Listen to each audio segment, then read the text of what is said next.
تو این پست میخوام 5 تا از گنده ترین افراد جهان رو بهتون معرفی کنم.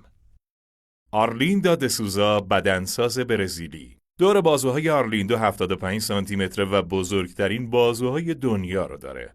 اما اون برای رسیدن به این رکورد ویتامین اسب، هورمون‌های شیمیایی و مواد نفتی و الکلی خطرناک تزریق می‌کرده. پاتریک دیول. اون با 410 کیلوگرم وزن چاق‌ترین فرد دنیا و البته با اراده ترین چاق دنیا بوده. پاتریک بعد از عمل معده و رژیم در 1 سال وزن خودشو به 260 کیلو رسوند و بعد از 2 سال به وزن 170 کیلوگرم رسید.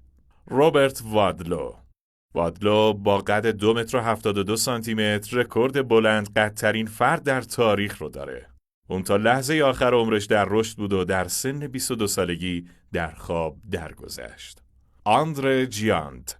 آندره کشتیگیر حرفه‌ای فرانسوی با قد 2 متر و 24 سانتی متر بود. اون به خاطر جثه بزرگش وارد سینما شد و در فیلم شاهزاده بسیار خوش درخشید.